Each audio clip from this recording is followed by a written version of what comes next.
Rain lashed down over the dense woods of Whistlewood. The trees creaked and groaned in protest as the wind howled through them. Every branch seemed to reach like clawed hands trying to hold him back.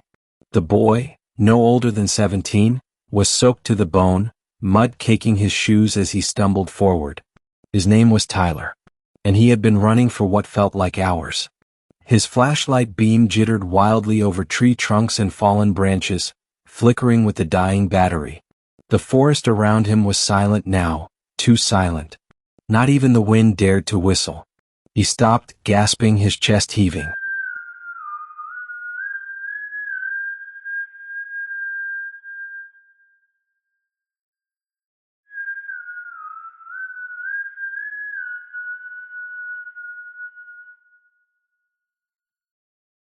He had whistled that exact tune when he first entered the woods with his friends, thinking it would be funny. His blood ran cold. It echoed again, closer this time. He turned slowly, eyes wide with panic. A pale face leaned from behind a nearby tree. The face looked like his friend Eli, but wrong. Eyes too round. The lips parted, and it whistled. Identical. Tyler screamed. 2 days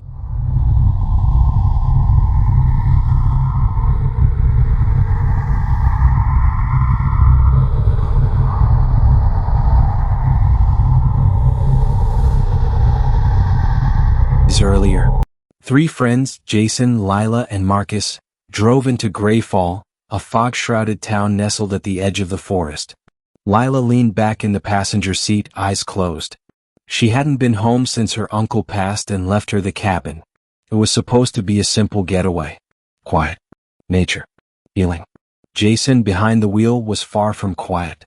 He was loud, brash, and always filming for his Urban Legends Exposed channel. He was excited about the town's folklore, especially the one about the forest that could mimic sounds. Marcus sat in the back, sketchpad on his lap. Thin-framed glasses rested low on his nose. He didn't talk much but noticed everything. Grayfall was quaint. Cobblestone streets, a general store, and old men who watched them with blank stares. One of them warned, "Whistlewood's cursed. You go in there whistling, something hears you. And once it knows your sound, it follows." Jason laughed. Perfect for the channel. The next morning they hiked into Whistlewood. The forest was beautiful. Sunlight pierced through the dense canopy in golden shafts. Birds chirped. Everything was peaceful. Then Jason did it. He cupped his hands and whistled a 5-note tune, playful, rhythmic. Really? Lila rolled her eyes. But then, the same whistle echoed back. Same pitch. Same timing. The trio froze. Jason laughed nervously. Echo, right? Lila shook her head. That was too perfect. He whistled again. A more complex tune. It came back. Perfect again. Marcus stared into the trees. We're not alone. That night things grew strange. Jason awoke to a faint whistle outside his window. He peeked through the curtains. Nothing. He lay back down, then heard it again. Louder. He looked again. A figure stood by the tree-line. Still. Whistling. Jason blinked. Gone. Lila found deep scratches on the back door the next morning. Claw marks. 3 long vertical gouges. Marcus's sketchpad now showed trees with eyes and shadows with stretched grins. He didn't remember drawing them. They tried to stay calm, but the unease grew. Jason found an old tape recorder in a drawer. He played it out of curiosity. It whistled. His whistle from the forest. Exactly the same. Jason decided to confront the legend.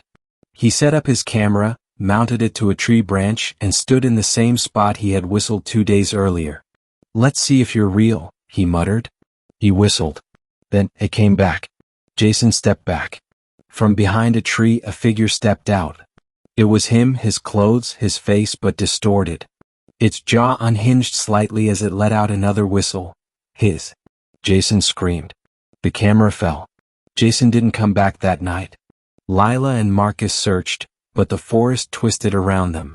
The same landmarks kept reappearing. They were being redirected.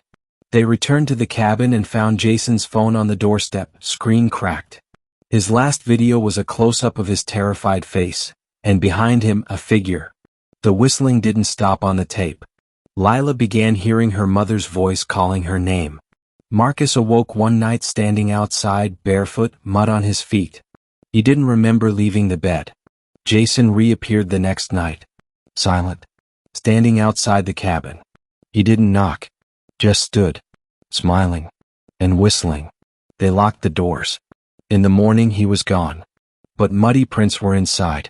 Lila found an old ranger's journal buried beneath the attic floorboards. Its pages were brittle but legible. The mimic lives in sound. It waits.